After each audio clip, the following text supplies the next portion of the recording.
Добър ден, дами и господа! Добре дошли в поредния епизод на подкаста Йерусалим. Днес ще ви срещнем с човек, който вече близо 30 години е свързал професионалния си път с една от най-влиятелните еврейски организации в света – American Jewish Committee. А от 2018 година ръководи нейното представителство в България. Моят гост днес е господин Виктор Мелет. Здравей, добре дошли! Мерси. През годините той преминава през света на авиацията, дипломацията и публичните комуникации.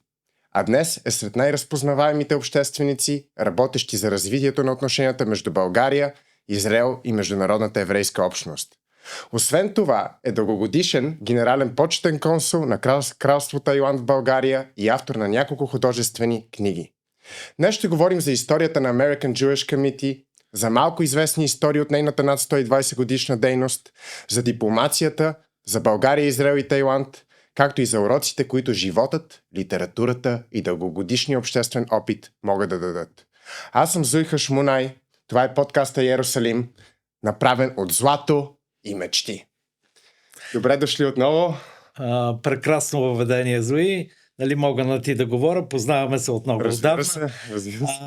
Благодаря ти за поканата, с удоволствие съм тук, защото знам, че разговорът ще бъде интересен не само за нас, но и за зрителите, които го гледат в момента. Аз също много ви благодаря за поканата, аз ще ви говоря на вие, защото...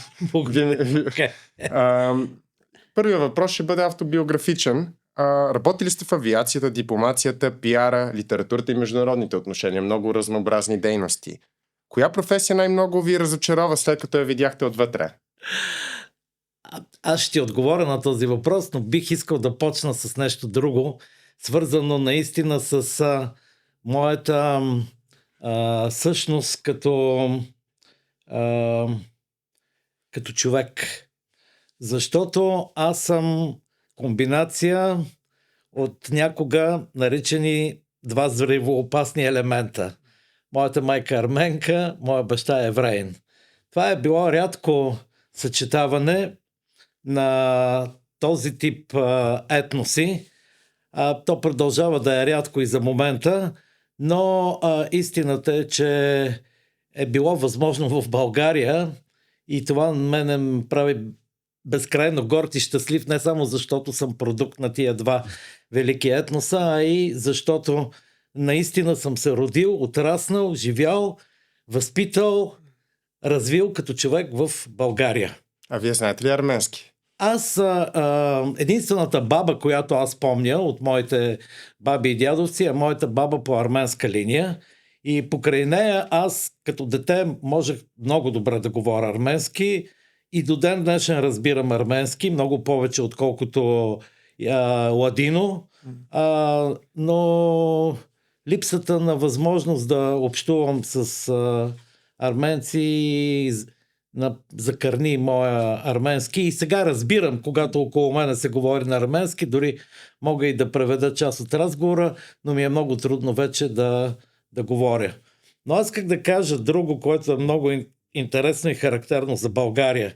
И това е, че тези два етноса са намерили своята обетована земя именно тук в България.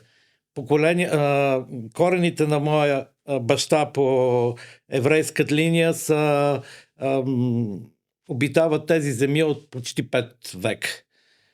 Корените на моята майка по арменска линия успяват да се спасат от гоненията и изтреблението по време на младотурския режим в Турция и намират също своето спокойно място в България.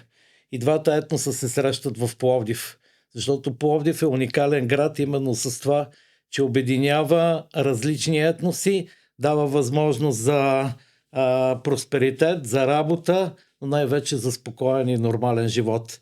И нещо, което е изключително важно, никой от тези два етноси не е живял в своя собствена, така да се каже, затворена общност, в гето. Всички те са живяли сред останалите.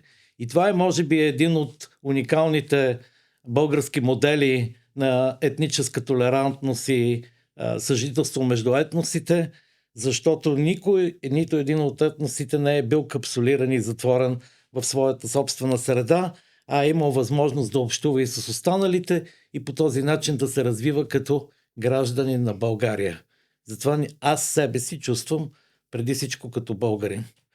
А господин Мехмед, това е, предполагам, нещо уникално само за България, защото аз не съм чувал за други балкански държави по този начин. Не, повечето от балканските държави са се развивали по този път. Това е, може би, уникална форма на съжителство именно на Балканите, но в България като че ли е наистина най-концентрирано, най-видимо и най-добре развито. Но истината е, че за Европа това е един уникален модел, който, за съжаление, не се е разпространил в католическия свят, да кажем. И това е една от причините за всички бедствия през Втората световна война, за които сме слушали и знаеме и продължаваме да говориме. Аз ви питах, понеже вие сте сменили наистина много професии, сте се занимавали с много неща. Да, аз искам сега да отговоря на твоя въпрос. Коя беше професията, която ме разочарова най-много, погледнато отвътре? Да, точно така. Аз мога да ти кажа, че нямам такава. Нямам точен отговор на твоя въпрос, защото нямам разочарование от нищо, с което съм се занимавал. Всичко, с което съм се занимавал и се занимавам и в момента, ми достави удоволствие, наслада и радост. И аз го правя точно защото считам, че е полезно за мен, е полезно и за обществото и не ми носи някакво разочарование в този дълбок смисъл, който ти влагаш. Разбира се, във всяка една професия има и възходи, и спадове, има и щастливи моменти и проблеми, но затова е такъв живота нагоре и надолу, бял и черен. И човек трябва да умее да съществува в тази среда и в тази ситуация. Вие предполагам, сте се срещали с изключително много личности покрай всичките професионални сфери, с които се занимавате. Може ли да ми споделите някой съвет, който сте получили от някоя много специална личност, който така ви е повлиял на професионалния път за дълго време? Имам наистина много, много интересни срещи и много интересни моменти от контактите си с знаменити личности. Но това, което ще ти кажа, не беше насочено точно към мене, но аз го запомних. Това бяха на една от срещите ни с Шимон Перес, на която аз бях домакин за мой голям късмет. Това беше 1997 година, когато той дойде за първи път в България като гост на Международната асамблея на Атлантическия клуб в България и на един от обедите той каза нещо, което е много характерно, но беше изключително важно. Тоест, лесно е да се разбере и би трябвало всеки един от нас да го помни. Никога не се взимай на сериозно. Винаги вярвай, че си там, където си искал да стигнеш. Не си по-нагоре и не си по-надолу. Тоест, това намиране на златната среда за самия тебе е може би баланса и изключителната възможност да съществуваш нормално в заобикалящия се свят. Това, което казвате, наистина доказва, че той е един изключително той беше мъдрец. Да, той беше мъдрец, невероятен мъдрец. Имам и една много любопитна среща с Туполев, конструктора на прочутите съветски самолети Ту. В годините, през които работех в авиокомпания Балкан, Туполев на няколко пъти гостува в България.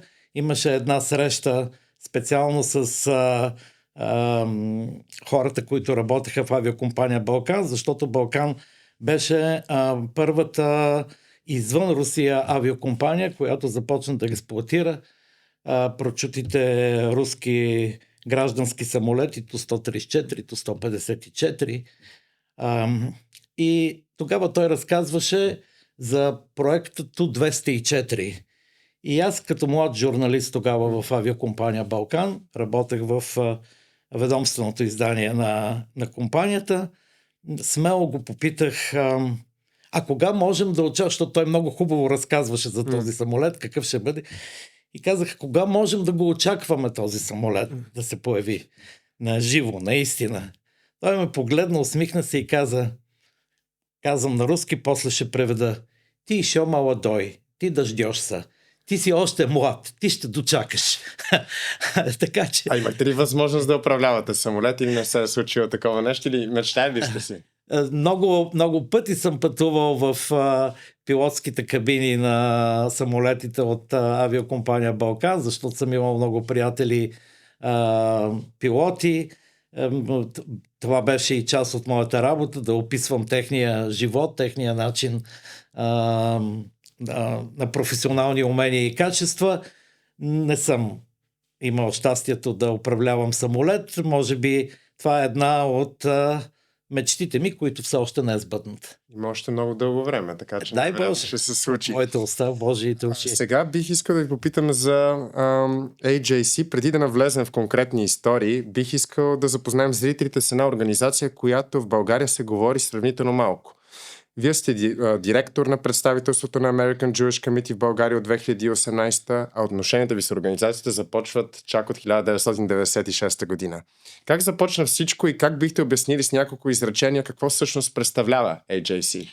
Да, благодаря ти за тези въпроси, защото никога няма да се умора да говоря за Американски еврейски комитет и за неговата изключително лидерска роля в развитието на еврейството като цяло, а и в усилията, които една неправителствена организация полага за защита не само на евреите, но и на всички хора по света.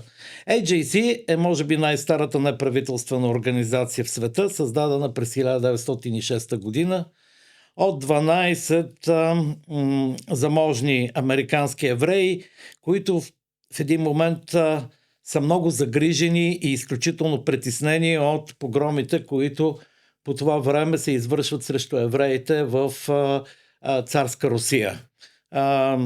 Има едно изключително драматично избиване на евреи, така нареченото Кишиневско клане, точно през този период, което успява да излезе извън рамките на империята, да стигне като информация до целия свят и тези хора се ангажират по някакъв начин да съдействат за прекратяване на тези гонения.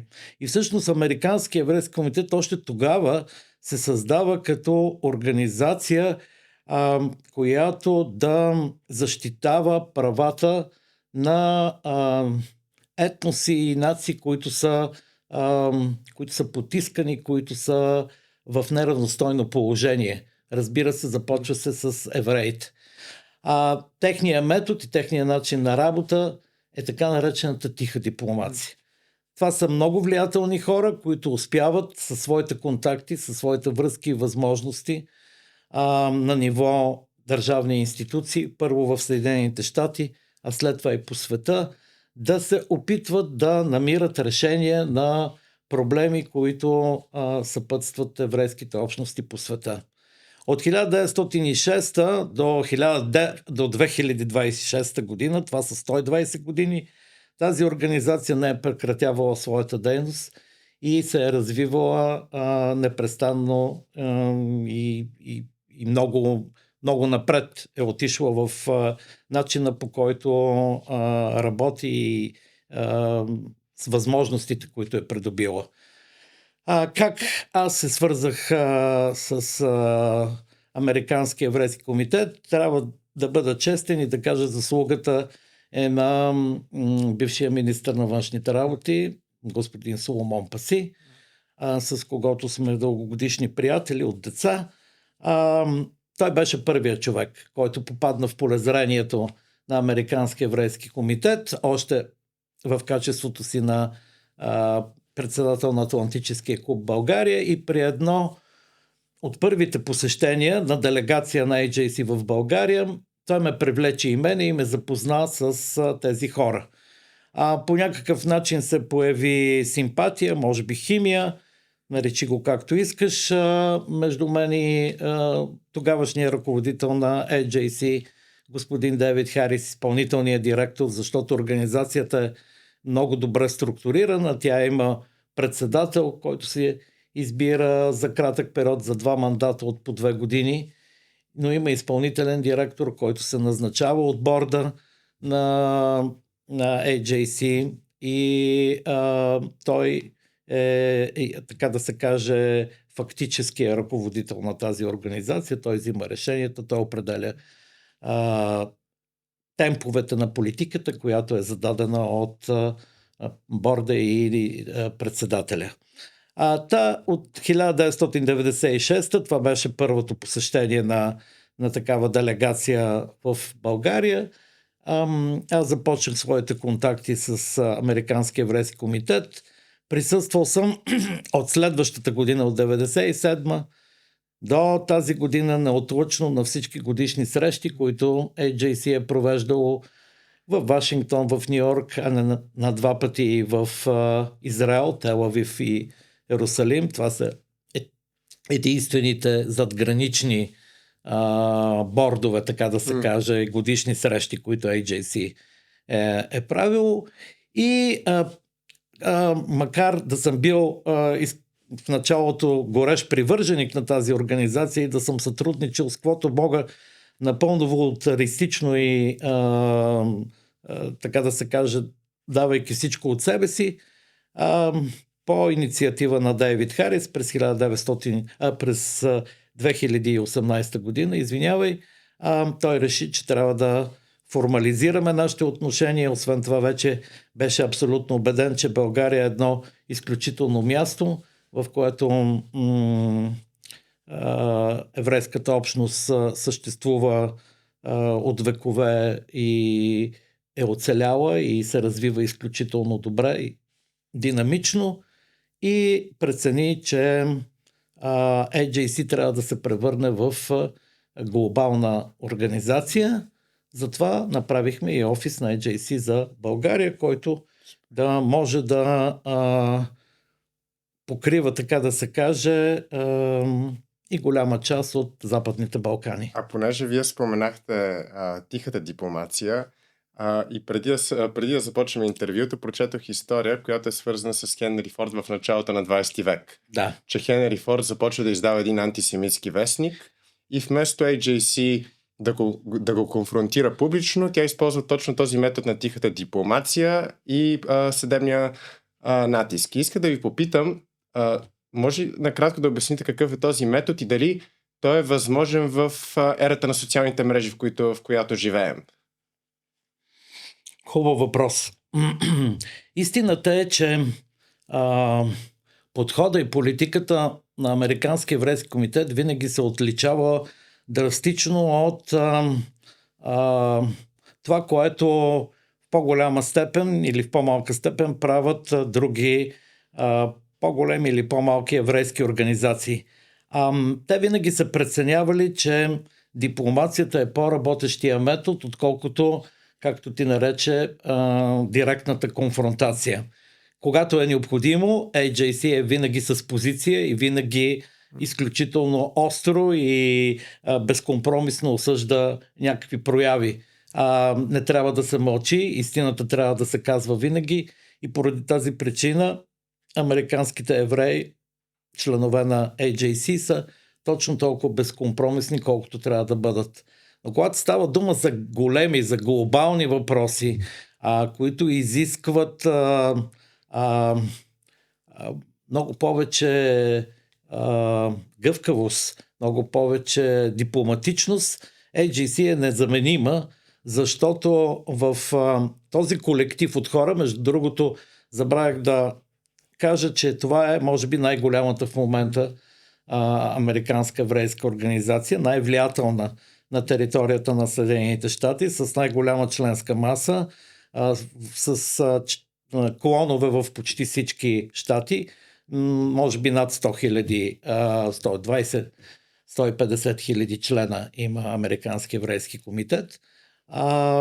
И това е наистина много голяма сила. ти си много прав за историята с Хенри Фонда. Хенри Фонда е бил известен със своя зъл антисемитизъм. Аз го наричам зъл, точно защото той е точно в този му дух.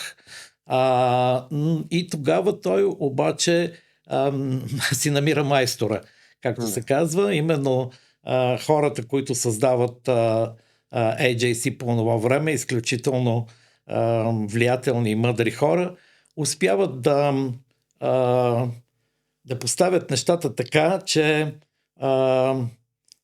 в един момент той да разбере, че неговия бизнес ще бъде много сериозно ударен и заплашен, ако той продължава да използва този вестник, който той сам създава, за да насажда омраза. Абсолютно необяснима и ненужна омраза срещу евреите и срещу хората с други етноси. Той не е бил само против евреите, той е бил и класически расист, точно така. Така че там при него... Той е финансирал и Хитлер, доколкото знам. Той е финансирал Хитлер, той има много грехове. Жалко, че колите са му много хубави. Да, но иначе колите са му много хубави. Слава Богу, че е успял да намери инженери и специалисти, които да ги развият, но в крайна сметка историята с Хенри Форд е един много добър пример, който показва, че по някой път имаш карти в ръцете си и възможности, които можеш да използваш по-добре, отколкото да държиш бухалка или оръжие или нещо друго. И това е случая с него. Между другото, една от големите заслуги на Американския еврейски комитет днешни дни са така наречените Аврамови споразумения. Цялата, така да се каже, концепция за Аврамовите споразумения е плод на идеите и на работата на Американския еврейски комитет години наред. Американския еврейски комитет години наред поддържа контакти и развива отношения с много от тези арабски държави, които вече са част от Аврамовите споразумения. Марокко, Обединените арабски емирства, AJC има офис в Обединените арабски емирства, който е много, много добре развит и с много големи възможности за влияние в тази част на света. По същия начин AJC работи и в много други части на света. Може да се каже почти навсякъде. AJC има институти за Латинска Америка, за Африка, за Азия, 6 офиса в Европа. Така че това е организация, която залага на бъдещето. Някъде през 80-те години, когато падна Берлинската стена и когато света стана различен, AJC прозря, че трябва да гледа 2-3 крачки напред, ако иска да е в крак с времето и да е дори преди времето. Това иска да ви задам един така футуристичен въпрос. Ако AJC беше създаден днес, каква ще да бъде първата кауза, с която ще да се захване? Пак ли ще да бъде антисемитизъм или нещо друго? Почти съм сигурен, че... Хубав въпрос пак. Почти съм сигурен, че щеше да продължи да се бори с антисемитизма, защото антисемитизма се оказа почти колко вече ни издържлив, почти колкото инсектите, с които сме свикнали да съществуват около нас и да се бориме с тях. Много интересен въпрос и много интересна тема е тази с антисемитизма, защото аз лично нямам свое обяснение защо е толкова устойчив и толкова упорит и въпреки общо взето годините наред, в които хората са наясно с трагедиите, които се случили, наясно са с безперспективността на този подход на един срещу друг, на едни хора срещу други хора. той продължава да съществува. Аз наистина нямам Аз обяснение. това иска да ви попитам, той като шега, нали, някои хора казват, че ако еврейската конспирация беше вярна, че ние наистина владеем света, то ние щяхме да живеем по-добре. И въпросът ми към това е защо хората вече повече от век продължават да се фиксират върху тази еврейска конспирация, че има кукловоди, скрити организации, които контролират всичко. Според вас? Моето най-човешко и единствено обяснение е, че хората винаги са имали нужда от това да има враг. И когато живееме в един свят, в който специално Европа допреди войната с Украйна близо 70-75 години живееше в мир и просперитет, трябваше да се измисли нещо, което да мотивира хората да мразят. Аз не мога да разбера, наистина нямам обяснение, аз не обичам да мразя. По някой път ми се налага, но не обичам да го правя. Не мога да разбера наистина това дали е заложено в човешкото съзнание чисто генетично или е продукт на някакъв тип развитие, този тип отношения ти да ненавиждаш и да мразиш без да има никаква сериозна и обяснима причина. Ако щете футболните запалянковци, крайна сметка, те мразят другия отбор и други хората, които са фенове на другия отбор. Незнайно защо. Защо? Защото са по-добри или защото играят, са победили в някакъв матч твоите симпатизанти, този отбор, на който ти симпатизираш.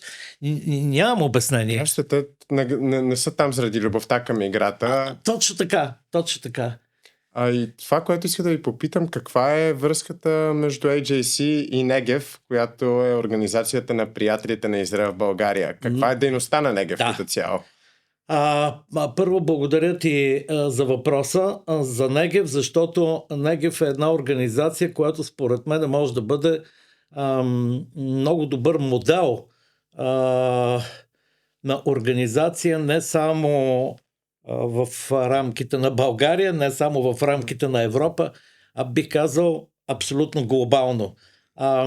Негев е уникално с това, че успява да съхрани топли отношения, приятелски отношения между българи и израелци, но в същото време и да ги развие тези отношения, да покаже големите перспективи, които съществуват в добрите отношения между тези два народа. Защото съгласи се, че абсолютно не е логично, отново се връщам на темата за антисемитизма, от 193 или 196 държави в членове на Организацията на Обединените нации, има една единствена еврейска държава, има десетки християнски държави, има десетки мюсюлмански държави, има десетки будистки държави, има една единствена еврейска държава, която според много от участниците в Организацията на Обединените нации няма право да съществува. Все е трън в очите на хората. Все е трън в очите на хората, да. И тогава аз си задавам простичкия въпрос, какво да направиме, за да промениме това отношение. И всъщност това е въпроса, който Негев си зададе, всички членове на Негев. И стигнахме до нормалният отговор, до нормалния извод, че трябва да продължаваме да градиме отношения и приятелски отношения между тези две държави, между тези два народа, и точно това прави Негев. Какви са връзките с AJC? Ами това е част и от политиката на Американския еврейски комитет. Да търси приятели на евреите по света и преди всичко на държавата, която съхранява еврейския бит, еврейското самосъзнание и е държавата Израел. Тоест, Негев има една, може би, ако съм ви разбрал правилно, една идеална цел да задълбочи икономическо, Културно, търговско Да. и всякакъв и чисто човешки контакти. Да. Точно така. Това е страхотно. Да, това е всъщност идеята и когато сега бяхме на годишната среща, последната на Американския еврейски комитет с професор Оскар, водихме разговор с изпълнителния директор на Американския еврейски комитет Тед Дойч и му разказахме за тази наша идея. Той много хареса, ние ще му изпратиме подробен доклад за това как ние виждаме партньорството си с AJC, защото възможността да си партнираме с такава голяма и глобална, подчертавам отново, организация, каквато Американски еврейски комитет, е изключителен шанс и възможност за развитие. То, фактически се оказва, че доста българи всъщност подкрепят Израел и не са изобщо толкова малко. Аз съм щастлив и смятам, че и двамата сме щастливи, че живееме в такава държава, в която наистина повечето от хората са абсолютно оперирани от този животински антисемитизъм, който върлува на много други места по света. Наричам го животински, защото той е първичен. В него няма разум, няма идея. Той е чиста омраза в най-така класическия вид. И затова това, което всъщност Негев прави в момента е да, така да се каже, да мотивира тези хора, които в ежедневието си са абсолютно симпатизанти и приятели на държавата Израел, да бъдат активни симпатизанти и активни приятели. Искам да ви попитам и за Тайланд. Предполагам, че този въпрос ви го задавали много пъти, но и аз искам да ви го задам. Получавате кралско отличие от Тайланд. Признание, което няма, нито един българин не е получавал до сега. Да. Но мен ми е по-интересно, коя е историята зад него, която никога не сте разказвали до сега? Значи, за самото отличие история няма. Има много истории, които са причина да получа това отличие. Просто аз съм почетен консул на кралство Тайланд от 2003 година. Значи, направете сметка, вече 23 години представлявам кралството за България. Имаше един период, в който нашето консулство беше авторизирано да издава визите на български туристи, които пътуват за Тайланд, на български граждани във всяко едно отношение, които заминават и пътуват в Тайланд. И това беше наистина изключително тежка и истинска консулска дейност, защото макар и без класически консулски опит, ние трябваше да провеждаме политика, която да позволи на максимален брой хора да отидат в Тайланд и в същото време да контролираме този тип хора, да не позволяваме хора с нечисти помисли да отиват в Тайланд. Така че тези години, може би повече от 15 години, в които ние се занимавахме с тази дейност, са причината, поради която тайландското правителство оцени нашия труд, нашата работа, и защото аз не бях сам в офиса, аз имах и сътрудници, с които работех, нямаше как да се справя с всичко това, но оцени дейността, която ние вършиме и за популяризирането на Тайланд. Мога само да кажа две цифри. Когато 2003 година аз поех консулството на кралство Тайланд в България, от месец април до края на годината броя на хората, българите, които бяха посетили Тайланд, беше под 800 души. Така е? Да. В момента, значи това не е тези 2 години, последните не са пика, но 2019, преди COVID-а, 70 000 българи бяха посетили близо. Без малко. Бяха посетили Тайланд. Да. А вярно ли е, че същата награда получава и Хенри Кисинджер? Да. По-висок ранг, разбира се, но това е The Most Noble Order of Kingdom of Thailand, най-благородният орден на кралство Тайланд, който се дава. Той има 7 категории. Аз имам четвърта категория, Хенри Кисинджер има втора категория. А. Първа категория се дава само на тайландски, на тайландци, на хора, които са родени в Тайланд и живеят в Тайланд. Така че това е един от ордените, с който се награждават чужденци. Принципно има и други много известни, в момента не мога да цитирам имена, но има други известни лидери, които също са награждавани с този орден. То е интересно, защото точно Хенри Кисинджер е известен точно с тази тиха дипломация и реал политика. Да, той е един от най-големите майстори в световен мащаб на тази дипломация. Това, което е изключително симпатично за кралство Тайланд, аз трябва да ви кажа, че нямах специална нагласа да стана почетен консул на кралство Тайланд. Това се случи, това са онези щастливи птичета, които кацат на твоето рамо и от теб зависи дали ще го хванеш птиченцето или ще го оставиш да отлети. Голяма доза късмет и това, че аз успях да го задържа. А какво на вас ви прави впечатление в философията на Тайланд? Точно бях тръгнал да разказвам и да кажа, че това, което ако има някаква допирна точка между Американския еврейски комитет и Тайланд, това е именно темата за дипломацията. Тайланд в превод означава страна на свободните. Тайланд последните 800 години никога не е бил окупиран, никога не е бил поставен под робство, никога не е бил завладяван.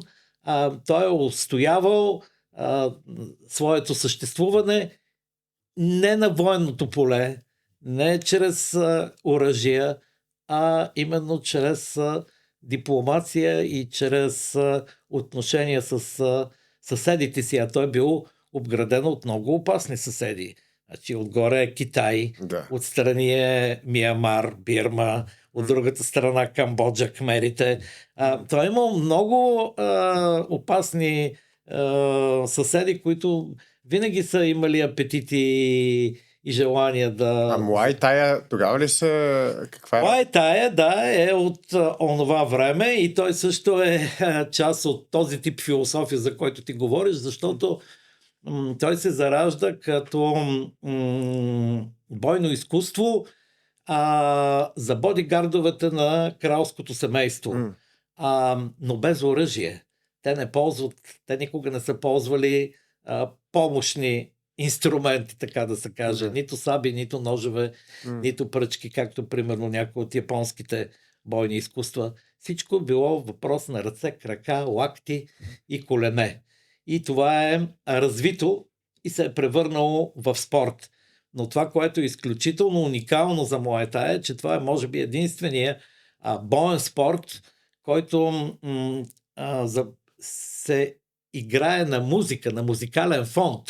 А в началото, особено на големите професионални мачове, спортистите изпълняват ритуални танци, с които се самоподготвят, така да се каже, вглъбяват се в себе си и се концентрират, за да могат да акумулират силата, която имат в себе си, да бъде изстреляна точния момент, когато трябва. Този музикален фон е много важен, защото той определя ритъма на битката и ако присъстваш, ще усетиш, има моменти, когато забързва такта, има моменти, когато успокоява и общо взето спортистите се ръководят и от този тип музикален фон. Това е много интересно, което казвате. Това е много интересен спорт. Това ми е любимия боен спорт, защото аз имах удоволствието и честта да бъда 2 мандата председател на Конфедерацията по кикбокс и Муай Тай в България. Да, и трябва да ви кажа, че това са много различен тип спортисти, много различен тип момчета, тези, които се занимават с Муай Тай. Не е ММА, точно това е. Не е ММА. Няма нищо. Не, различно е. Добре, искам да ви попитам, България често се представя по света чрез нашата голяма история за спасяването на българските евреи. Кое според вас е най-голямото неразбрано или премълчавано нещо в тази история? Значи, спасяването на българските евреи е без съмнение абсолютно уникален, без аналог акт в историята на Втората световна война и на Холокост. И причината за това е, че една малка държава, европейска държава, принудена да стане съюзник на нацистска Германия, за да оцелее, което означава, че германците са били абсолютно наясно, че могат да правят с тази държава всичко, което си поискат. В крайна сметка успява да спаси не 10, не 100, не 1000, а близо 50 хиляди човешки живота, които са българските евреи. Това, което може би някак си премълчаваме и неглижираме е, че все пак в онзи период спасяването на българските евреи не е било разходка в парка. То все пак е било съпроводено с и напрежение, и с страх, и с изключително много притеснения за самите евреи. Всички знаят, че е съществувало законодателство, антиеврейско законодателство, което е прието почти веднага след прочутото немско подобно законодателство. Макар това да се споменава мимоходом, то е оказало изключително сериозно и чисто психологически негативно влияние върху евреите, които са живяли тогава. Самата история с спасяването е много важна за това, защото ние казваме, българските евреи са били спасени. За да бъдат спасени, те е трябвало да бъдат заплашени. Т.е. те е трябвало да бъдат спасени от нещо. Да. Именно това, според мен, се премълчава. Това е, или по-скоро, дори не точната дума е премълчаване, а неглижира се.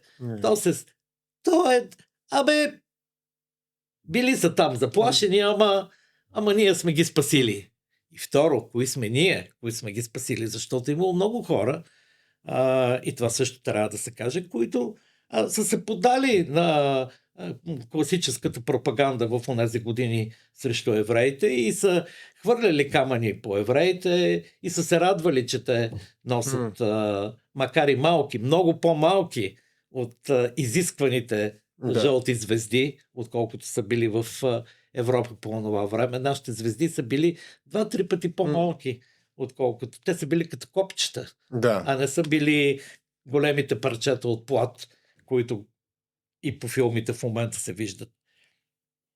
Така че това, което ми се ще, е винаги да се обяснява ясно и точно, че защото това предава много по-голям смисъл и стойност на акта на спасението. Че българските евреи са били спасени от заплаха. Да. Имало е заплаха за техния живот.